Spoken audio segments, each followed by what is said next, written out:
Ah, welcome back, you impossible creatures, you walking contradictions, you survivors of the unsurvivable.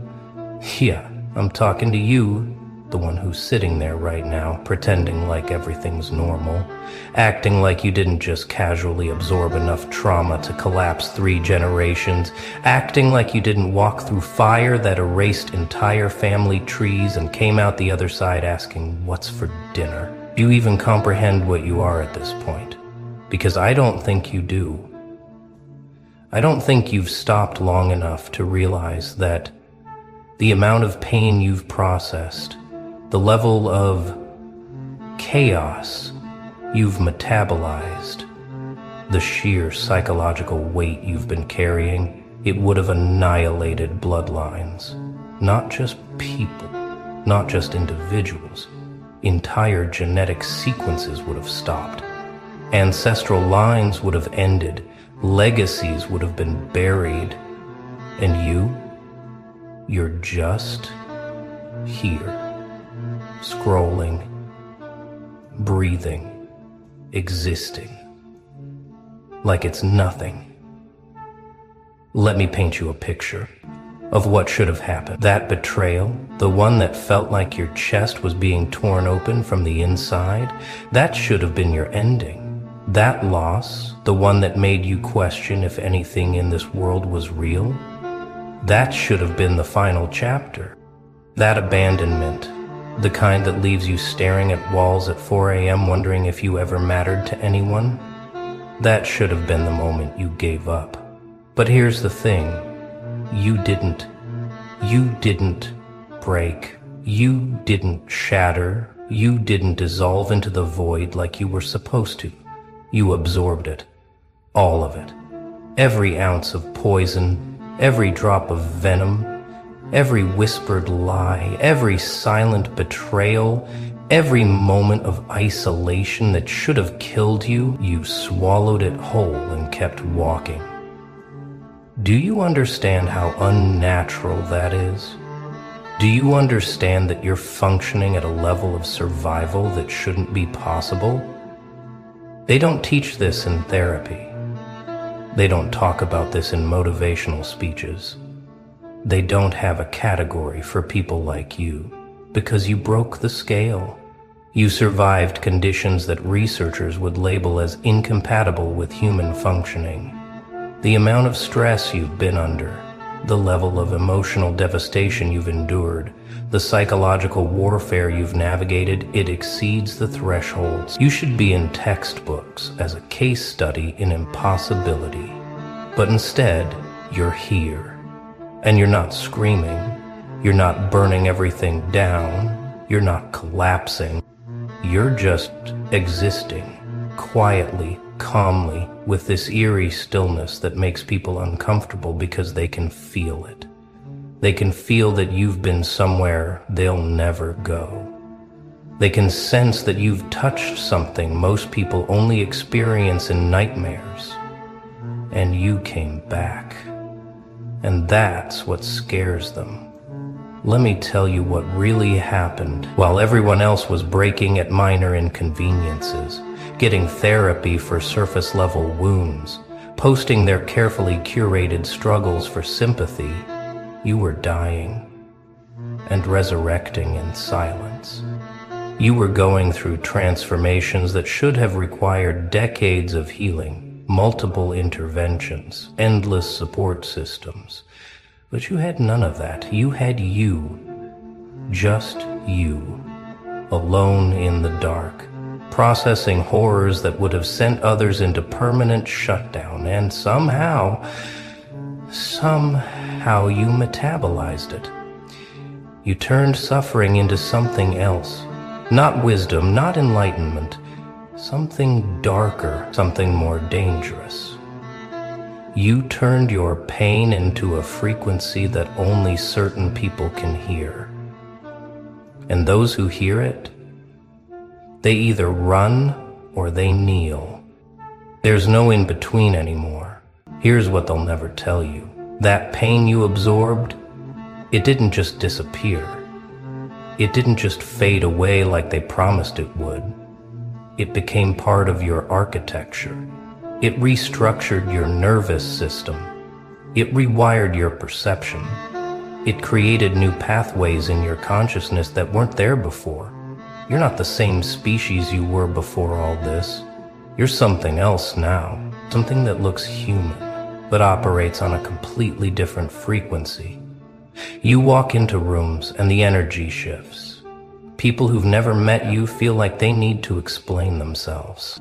Strangers get nervous. Old friends suddenly remember they have somewhere to be, because you're carrying something now, something they can't name, but they can feel. You're carrying the weight of extinctions that never happened. You're walking around with the gravitational pull of collapsed timelines. You're functioning with the quiet confidence of someone who's already died and decided to come back anyway. And the wildest part? You're just chilling. You're not flexing. You're not broadcasting your survival story. You're not writing books about your journey. You're not selling courses on resilience. You're just existing, going to work, making coffee, having conversations, like you didn't just casually survive an apocalypse that was specifically designed for you, like you didn't just walk through a personalized nightmare that would have ended dynasties.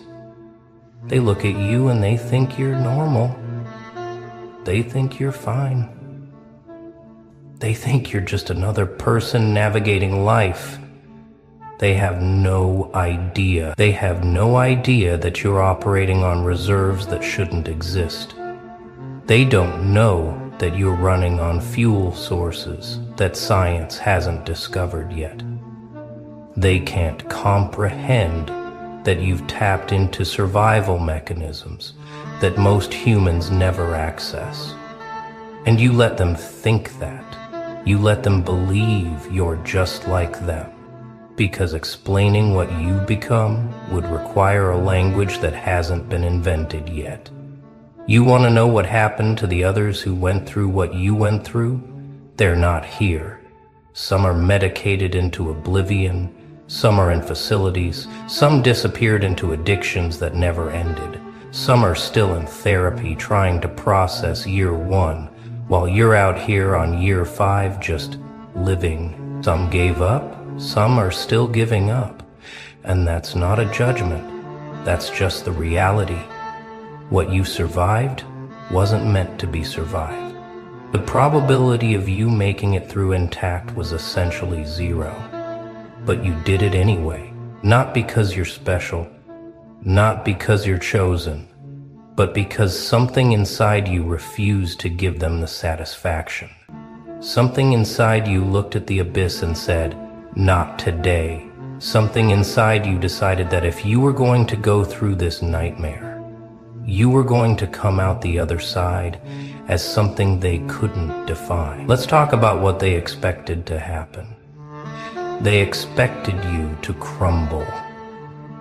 They expected public breakdowns. They expected social media meltdowns. They expected you to beg for help, to cry for mercy, to show them that you were just as fragile as everyone else.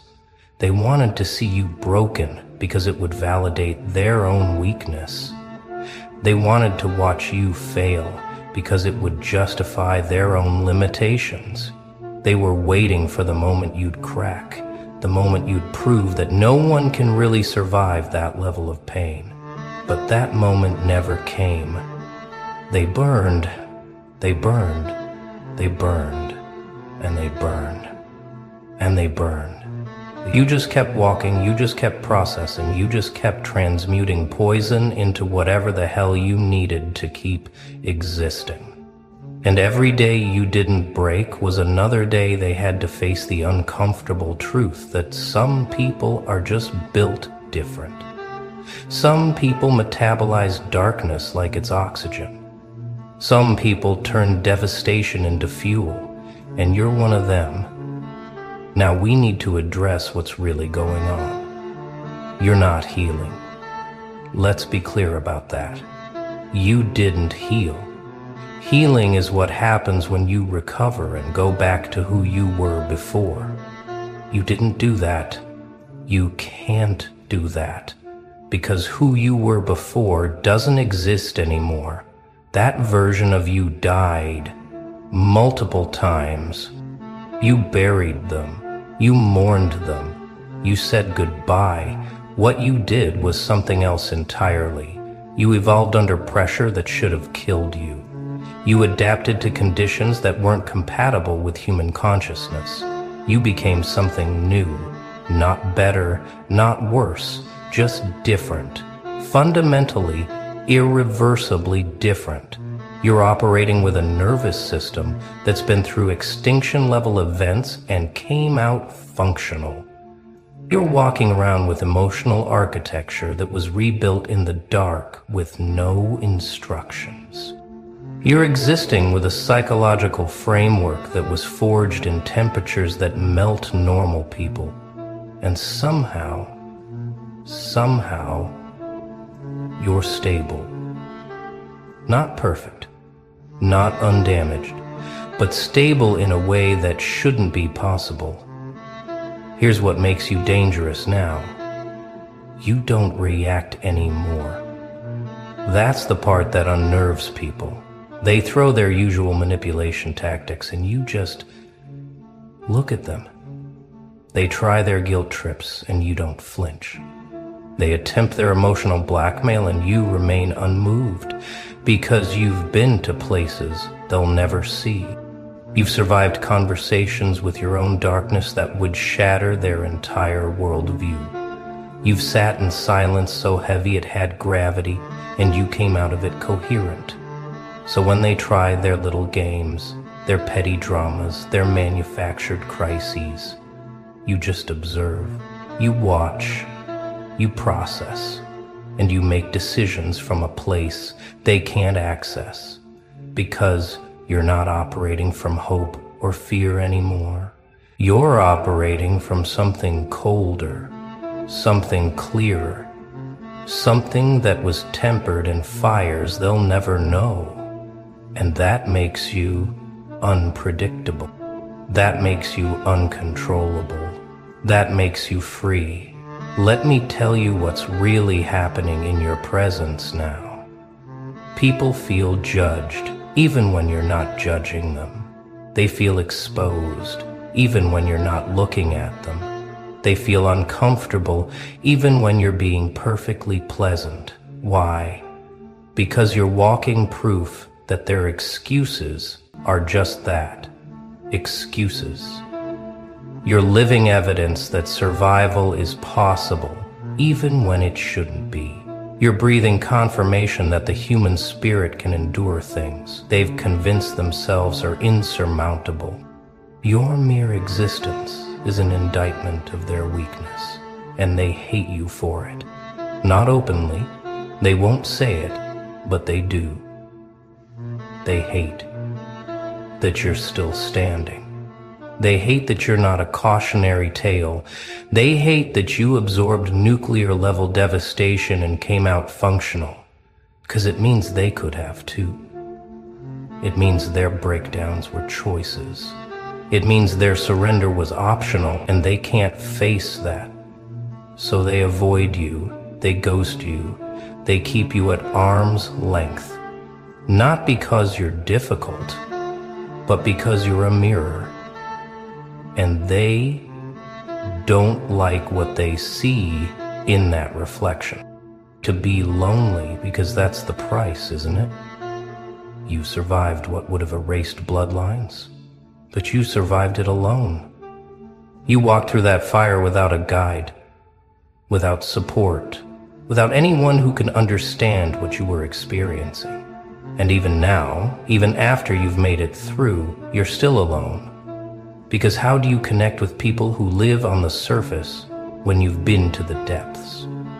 How do you have casual conversations when you've had conversations with the void? How do you care about their problems when you've solved problems they can't even comprehend? You can't. You just can't. And that's not arrogance. That's not superiority. That's just reality. You're speaking a different language now. You're operating on a different frequency. You're existing in a different dimension of experience. And most people, they just can't meet you there. They don't have the equipment. They haven't been through the initiation. They haven't paid the price of admission to that level of consciousness. So you exist in this strange liminal space, surrounded by people but fundamentally alone, understanding everything but understood by no one. But here's the twist. You don't need them anymore. That's the part you're still getting used to. You went through all of that expecting that once you survived, once you made it through, someone would be waiting on the other side to acknowledge what you've done. Someone would see you, someone would understand, someone would witness your survival and validate the magnitude of what you'd endured. But there's no one there. There's just you. And at first that felt like another betrayal, another abandonment, another confirmation that you're fundamentally alone in this existence. But then something shifted. You realized you didn't need witnesses. You didn't need validation. You didn't need anyone to understand or acknowledge or celebrate your survival. Because you know. You were there. You felt every moment of it. You lived through every second of agony that should have ended you, and that's enough. Your knowing is enough. Your private victory is enough. Your silent transformation is enough. You don't need an audience for your resurrection. You just need to keep breathing. Let's go deeper. You want to know what you became? You became the thing that nightmares check under the bed for. You became the cautionary tale that even cautionary tales warn about. You became the exception that broke the rule book and then burned the ashes. You're not a survivor in the conventional sense. Survivors hobble away with wounds and story. You walked away with something else.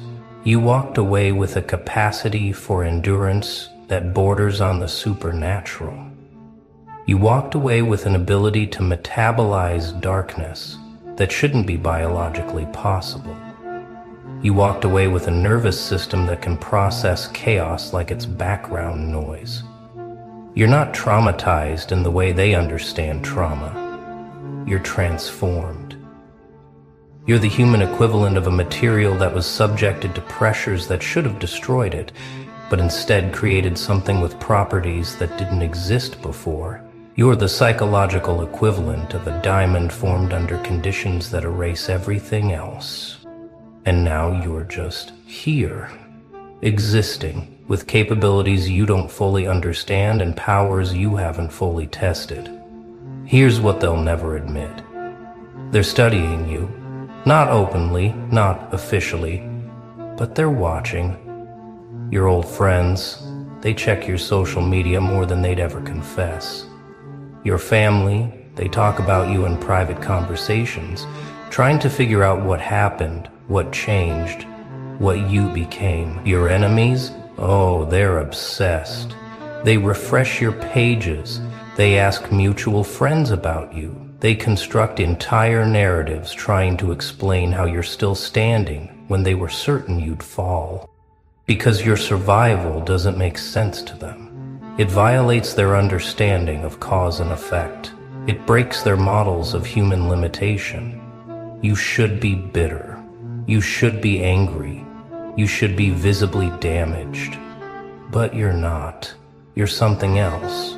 Something they can't categorize. And that eats at them. That keeps them up at night. The fact that you absorbed impact that should have created a crater, and instead you're just fine. Not fine in the fake positivity way, fine in the genuinely unbothered way. Fine in the way that suggests you've transcended the need for their understanding, or their approval, or their reality. Now we need to talk about the power you're sitting on. Because you have it, you just haven't fully weaponized it yet. You survived conditions that kill bloodlines. Do you understand what that means? It means you can survive anything they throw at you now, literally anything. Job loss, you've survived worse. Relationship ending, you've survived worse. Social exile, you've survived worse. Public humiliation, you've survived worse. Financial collapse, you've survived worse. There's nothing left in the conventional arsenal of human suffering that can touch you now. You've been through the worst-case scenario. You've lived through the nightmare that people have breakdowns just imagining. And you came out functional. So what can they do to you now? What leverage do they have? What threat carries weight? None. Nothing. You're untouchable, not because you're protected, but because you've already been through the fire. And it didn't consume you. You're invincible not because nothing can hurt you, but because you've proven you can walk through anything and come out the other side. That's the power you're carrying. That's the energy people feel when you walk into a room. You're not afraid anymore. Not of them, not of life, not of anything, because you've already faced the worst and survived. Let's address the mutations, because that's what happened, right? You mutated. Not physically, but psychologically, emotionally, spiritually. You developed adaptations that shouldn't exist. You grew capabilities that weren't in your original programming. You evolved defense mechanisms that biology hasn't documented. You can read people now in ways that make them uncomfortable. You can sense manipulation before it's spoken. You can detect lies before they're finished. You can feel energy shifts in rooms before anyone else notices. You've developed what looks like intuition, but is actually a trauma-forged radar system that processes micro-expressions, tonal variations, and behavioral patterns at superhuman speed. You've become hypersensitive to inauthenticity because you had to be. Your survival depended on it. So now you walk around with these abilities that normal people don't have. Processing information they can't detect, seeing patterns they can't recognize, and you can't turn it off. It's not a skill you practice, it's an always-on system that was installed through necessity. And that's exhausting. But it's also your edge, it's your advantage. It's what makes you dangerous. Here's the part that's going to sound dark, but needs to be said. You don't owe anyone your story. You don't owe them explanations for why you're different now. You don't owe them the details